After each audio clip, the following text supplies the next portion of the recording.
കേരളത്തിലെ കൃഷ്ണപ്രിയയുടെ അച്ഛൻ എന്ന ഒരൊറ്റ വിശേഷണം മതിയാവും ശങ്കരനാരായണൻ എന്ന് പറയുന്ന ഒരു മനുഷ്യനെ മലയാളികൾ എല്ലാവരും ഓർത്തിരിക്കാൻ എന്ന് എനിക്ക് പലപ്പോഴും തോന്നിയിട്ടുണ്ട്.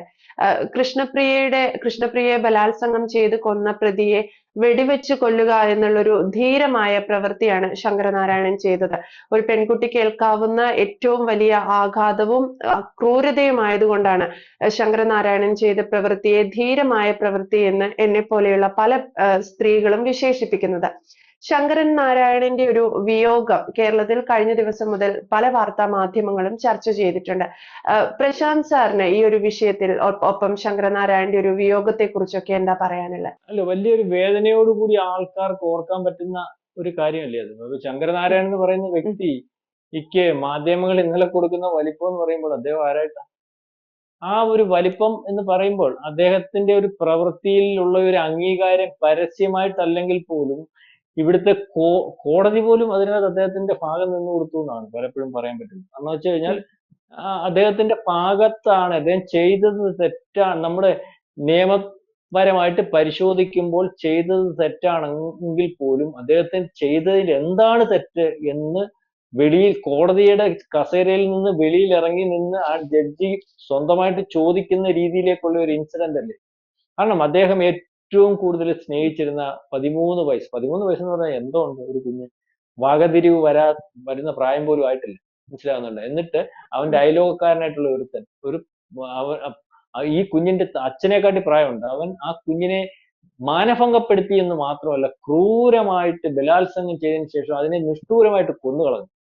എന്നിട്ട് അത് അവനാണെന്ന് കണ്ട് അവനെ പോലീസ് അറസ്റ്റ് ചെയ്ത് അവൻ ഈ കുറച്ച് ദിവസം കഴിഞ്ഞപ്പോൾ അവന്റെ ബന്ധുക്കളും അവന്റെ ആൾക്കാരും എല്ലാം കൂടി സാധാരണ നമ്മൾ സംഭവിക്കുന്ന പോലെ അവനെ ജാമ്യത്തിൽ ഇറക്കി വെളിയിൽ കൊണ്ടുവന്നപ്പോൾ ഇദ്ദേഹവും ഇദ്ദേഹത്തിന്റെ 2 സുഹൃത്തുക്കൾ കൂടി ഇയാളെ കൊല്ലുകയാണ് ചെയ്തത്. കൊന്നത് അയാളന്ന് പറഞ്ഞു. പോലീസിന്റെ പോയി കീഴടങ്ങി. അതിനുശേഷം കോടതികൾ ചോദിച്ചപ്പോൾ ഒരുപക്ഷെ രക്ഷപ്പെടാതിരിക്കുന്നതിന് വേണ്ടി അദ്ദേഹം കോടതിയിൽ പറഞ്ഞിട്ടുണ്ടാവും ഞാനല്ല കൊന്നതെന്ന്. പക്ഷെ അദ്ദേഹം വളരെ ഉറക്കെ എല്ലായിടത്തും പറഞ്ഞു ഞാനാണ് കൊന്നത്. എന്റെ കുഞ്ഞിനെ കൊന്നവനെ ഒരു നീതിക്കും ഞാൻ വിട്ടുകൊടുക്കത്തില്ല, ആ നീതി ഞാൻ നടപ്പാക്കുന്നു പറഞ്ഞ് കൊന്ന ആ മനുഷ്യനെ അന്ന് തൊട്ട് ഇന്ന് വരെ വലിയ വലിപ്പത്തിൽ ആരാധിക്കുന്ന ഒരു കേരളത്തെയും അല്ലെങ്കിൽ ഒരു സമൂഹത്തെയും ഒക്കെയാണ് നമ്മൾ കാണുന്നത്. അപ്പം ഇദ്ദേഹത്തെ ആദ്യം ഈ കേസിനകത്ത് ഇദ്ദേഹത്തെ ശിക്ഷിച്ചു, അല്ലെങ്കിൽ ഇദ്ദേഹത്തിന് കൂടുതലുള്ള ആൾക്കാരെ ശിക്ഷിച്ചു, വിചാരണ കോടതി ശിക്ഷിച്ചു. അതിനുശേഷം ഹൈക്കോടതി തെളിവുകളുടെ അഭാവത്തിൽ ഇദ്ദേഹത്തെ വിടുകയാണ്. ഇപ്പൊ 2001 ഇത് കേസിനാസ്പദമായിട്ടുള്ള സംഭവം, അല്ലെങ്കിൽ ഈ കുഞ്ഞിനെ ബലാത്സംഗം ചെയ്തത്. ഫെബ്രുവരി. ഇത് മലപ്പുറമാണ്, മഞ്ചേരി എന്ന് പറയുന്ന മലപ്പുറം മഞ്ചേരി. ഇപ്പൊ 2002 ഇവൻ ജാമ്യത്തിൽ ഇറങ്ങുമ്പോൾ ഇവനെ കൊല്ലുന്നത്. അതിനുശേഷം ഇദ്ദേഹത്തിന്റെ ശിക്ഷ ഇളവ് കൊടുത്ത് ഇദ്ദേഹം വെളിയിൽ വന്ന് ആ ഒരു ഉമ്മറപ്പുറത്ത് ഒരു ചാരുകസേരയിൽ മൂകമായിട്ടിരുന്ന് ഇന്നലെ മരിച്ചു പോകുന്ന ഒരു അവസ്ഥയുണ്ടായിരുന്നു. അതിനുശേഷം ഇയാളും ഇയാളുടെ ആ കുഞ്ഞുമായിട്ട് കിടന്നുറങ്ങുന്ന കട്ടിലുണ്ടായിരുന്നു. ആ കട്ടിലിൽ അദ്ദേഹം കിടന്നുറങ്ങിയിട്ടില്ല. ഒരു ഫോട്ടോയും വെച്ചിട്ട് അതിന്റെ മുമ്പിൽ, അതായത് അദ്ദേഹം മരിച്ചു ഇത്രയും കാലം, ആ കുഞ്ഞ് മരിച്ചതിന് ശേഷം അദ്ദേഹവും ജീവിച്ചിട്ടില്ല. ആ കുഞ്ഞിന്റെ ഓർമ്മകൾ മാത്രം പേറി, അല്ലെങ്കിൽ ആ വിഷമങ്ങളുടെ പുറത്ത് ജീവിച്ചിരുന്ന ഒരു വലിയ മനുഷ്യൻ. അദ്ദേഹത്തെ ഹീറോയായിട്ട് തന്നെ നമുക്ക് അല്ലെങ്കിൽ കാണേണ്ടി വരും. പിന്നെ സ്നേഹത്തിന്റെ ഒരു തലം, ആ 2 തലം കൂടെ പറയുമ്പോൾ നമുക്ക് അദ്ദേഹത്തെ ഓർക്കാൻ ഒരുപക്ഷെ വിഷമത്തോടു കൂടി അല്ലാതെ കഴിയത്തില്ല. കാരണം അതുകൊണ്ടാണ് ഇതുപോലെ ഇന്ത്യൻ പ്രധാനമന്ത്രിയും അല്ലെങ്കിൽ ഏറ്റവും പ്രമുഖ കക്ഷികൾ ഒക്കെ മരിക്കുമ്പോൾ ഉണ്ടാകുന്ന വാർത്തയുടെ ആ വലിപ്പത്തിൽ, അല്ലെങ്കിൽ അത്രയും വലിപ്പത്തിലല്ലെങ്കിലും ആ ഒരു വലിയ മനുഷ്യന്റെ വിയോഗം ഇന്ന് കേരളം ചർച്ച ചെയ്യുന്നത്. ഒരുപക്ഷെ ഇതിനെ ആസ്പദമാക്കിയിട്ടാണ് ജനഗൺ എന്ന് പറയുന്ന ഒരു സിനിമ, സുരേഷ് ഗോപിയും ഒക്കെ വന്നിട്ട് അദ്ദേഹത്തിന്റെ ഒരു കുഞ്ഞിനെ ഇതുപോലെ ക്രൂരമായി ബലാത്സംഗം ചെയ്യുന്നവന്മാർ എത്ര വലിയവനായിട്ട് പോലും അവരെ കണ്ടെത്തി അല്ലെങ്കിൽ കുഞ്ഞിനെ അങ്ങനെ ചെയ്തവരെ കണ്ടെത്തി കൊലപാതകം നടത്തുന്ന ഒരു സിനിമ. അതിനകത്ത് ആ നീതി ന്യായ വ്യവസ്ഥിതിക്ക് വിട്ടുകൊടുക്കാതെ, അതിനകത്ത് മോഹൻലാൽ തോന്നുന്നു വക്കീലായിട്ടൊക്കെ വരുന്നു, വിട്ടുകൊടുക്കാതെ ഇദ്ദേഹത്തിന്റെ ഭാഗം കേൾക്കുമ്പോൾ അതിനകത്താണ് നീതി എന്ന് കണ്ടുകൊണ്ട് മോഹൻലാൽ ഒരു വലിയ വക്കീലാണ്, അല്ലെങ്കിൽ നീതിന്യായ വ്യവസ്ഥയെ തന്നെ അത് ഇൻഡയറക്റ്റ് ആയിട്ട് ബോധ്യപ്പെടുത്തി ഇവരെ രക്ഷപ്പെടുത്തി പോകുന്ന ഒരു കഥയാണ് അത് ഈ പറയുന്ന ശങ്കരനാരായൺ എന്ന് പറയുന്ന ആളിന്റെ കഥയുമായി ബന്ധപ്പെട്ട് വ്യത്യാസപ്പെടുത്തിക്കൊണ്ട് വന്നതാണെന്ന് അന്ന് ചർച്ചയൊക്കെ ഉണ്ടായിരുന്നു. അപ്പം ആ രീതിയിലേക്ക് സിനിമയിൽ പോലും ഒരു കഥ പുനരാവിഷ്കരിക്കണമെങ്കിൽ, അത്തരത്തിൽ സമാനമായ ഒരു കഥ വരണമെങ്കിൽ ഇത്തരത്തിലുള്ള അല്ലെങ്കിൽ ഇത്തരത്തിൽ ക്രൂരമായ പ്രവൃത്തി ചെയ്യുന്നവനെ ഇതേ രീതിയിൽ തന്നെ കൈകാര്യം ചെയ്യണമെന്നുള്ള ഒരു മെസ്സേജ് സാധാരണക്കാരിലേക്ക് കൊണ്ടു കൊടുക്കുന്നതിന് വേണ്ടിയാണ്, അല്ലെങ്കിൽ അത് തന്നെയാണ് ശരി എന്ന് നമുക്ക് പറയേണ്ടി വരും. നമ്മൾ നിയമവ്യവസ്ഥയെ വെല്ലുവിളിക്കുകയല്ല, എന്ന് ശരിയെന്ന് എല്ലാരും ഉറക്കെ പറയുന്ന ഒരവസ്ഥ. കാരണം ആ മനുഷ്യന്റെ ആ കുഞ്ഞിന്റെ പ്രായം, ആ കുഞ്ഞിനോട് ചെയ്ത ക്രൂരത, അവനെ കോടതിക്ക് മുമ്പിൽ കൊണ്ടുവന്ന് തെളിവുകളുടെ അഭാവം പരിശോധിക്കുമ്പോൾ അവൻ രക്ഷപ്പെടുന്ന ഒരവസ്ഥ വന്നാൽ, അല്ലെങ്കിൽ അവൻ വീണ്ടും അവിടെ ഇറങ്ങി ഇതുപോലെ അവൻ നടന്നു വരുമ്പോൾ കാണുന്ന കുഞ്ഞുങ്ങളെ പിടിച്ച് ക്രൂരമായ ബലാത്സംഗം ചെയ്യുകയും ക്രൂരമായി കൊലപ്പെടുത്തുകയും ചെയ്യുന്ന മാനസികാവസ്ഥ ഉള്ളവനെ ഭൂമിക്ക് മുകളിൽ വെച്ചേക്കണ്ടെന്ന് തീരുമാനിക്കുന്ന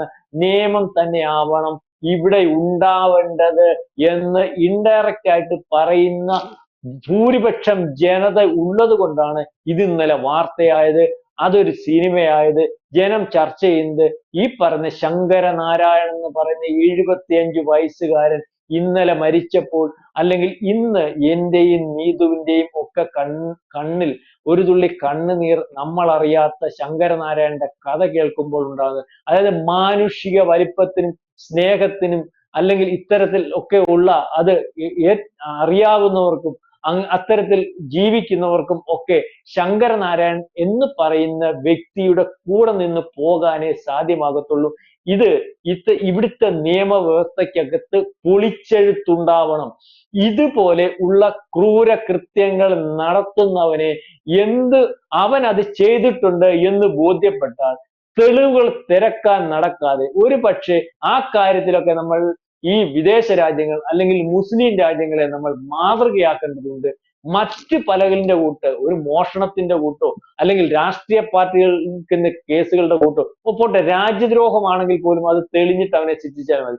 ഇതുപോലെ ക്രൂരമായിട്ട് നിന്ദ്യമായിട്ട് അല്ലെങ്കിൽ കുഞ്ഞുങ്ങളോട് പോലും മര്യാദ കാണിക്കാത്ത, സ്ത്രീകളോട് മര്യാദ കാണിക്കാത്ത ക്രിമിനലുകൾ ഉണ്ടെങ്കിൽ അവന്റെ ശിക്ഷ, അവന്റെ വിചാരണ, അതിന് പ്രത്യേക കോടതി, അതിന്റെ സമയം, ഇതൊക്കെ വളരെ കൃത്യമായിട്ട് നിജപ്പെടുത്തി എത്രയും പെട്ടെന്ന് അവനെ അല്ലെങ്കിൽ അവനെ കൊന്നുകളയേണ്ട, സമൂഹത്തിൽ വെച്ചേക്കണ്ടാത്ത ഒരവസ്ഥയിലേക്ക് തീരുമാനമെടുക്കേണ്ട ഒരു നിയമം നമ്മുടെ നാട്ടിൽ വന്നേ മതിയാകത്തുള്ളൂ. അല്ലെങ്കിൽ ഇതുപോലെയുള്ള അച്ഛന്മാർ വീണ്ടും അവതരിക്കേണ്ട ഒരു അവസ്ഥയുണ്ടാവും. ഇദ്ദേഹം ചെയ്ത് ധീരമായ നിലപാടാണ്. കാരണം അദ്ദേഹത്തിന്റെ കുഞ്ഞ് മരിച്ചപ്പോൾ തീരുമാനിച്ചു എനിക്കിനി മരിക്കണ്ട. അതിനുശേഷം അദ്ദേഹം ശരിക്കും പറഞ്ഞാൽ ജീവിച്ചിരുന്നിട്ടില്ല നീതു, അദ്ദേഹം അന്ന് തന്നെ മരിച്ചു. പിന്നെ അദ്ദേഹത്തിന് ആ ജീവിച്ചിരിക്കുന്നത് പോലെ, അല്ലെങ്കിൽ അദ്ദേഹത്തിന്റെ ശരീരത്തിന് ബലമുണ്ടായത് കൊണ്ട് ശ്വാസവും അല്ലെങ്കിൽ നമ്മൾ ഈ പറയുന്നല്ലോ ജീവനുണ്ട്, ജീവച്ഛവം, ആ ജീവച്ഛവമായിട്ടിരിക്കുന്ന ഒരു മനുഷ്യനായിട്ടാണല്ലോ അദ്ദേഹം ഇത്രയും നാൾ ജീവിച്ചത്. പക്ഷെ അദ്ദേഹം ഒരു കാര്യം ചെയ്തു, തൃപ്തിക്ക് വേണ്ടി അദ്ദേഹത്തിന്റെ മകളെ കൊന്നവനെ പിന്നെ വെച്ചിരുന്നില്ല, ഇനി ഇവൻ ഉണ്ടാവണ്ടാൻ തീരുമാനിച്ചു. അതുകൊണ്ട് ആ മനുഷ്യന്റെ മരണത്തിൽ നമ്മൾക്കും ദുഃഖം രേഖപ്പെടുത്തി ഇത്തരത്തിലുള്ള അച്ഛന്മാരെ നമ്മൾക്ക് ആദരിക്കുകയും മാതൃകയാക്കുകയും ചെയ്യാം എന്ന് മാത്രം പറഞ്ഞുകൊണ്ട് അവസാനിക്കും.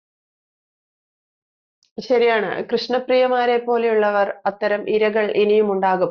മുഹമ്മദ് കോയയെ പോലെയുള്ള വേട്ടക്കാരും ഉണ്ടാവും. പക്ഷെ അവിടെയാണ് ശങ്കരനാരായണനെ പോലെയുള്ള പിതാക്കന്മാർ ഇനിയും ഉണ്ടാകേണ്ടത്. ആ ഒരു ഉറപ്പാണ് പെൺമക്കൾക്ക് കൊടുക്കാവുന്ന ഏറ്റവും വലിയ ഭാഗ്യം, അല്ലെങ്കിൽ അവർക്ക് ലഭിക്കാവുന്ന ഏറ്റവും വലിയ നീതി എന്ന് തോന്നുന്നു. Thank you Prashanth sir.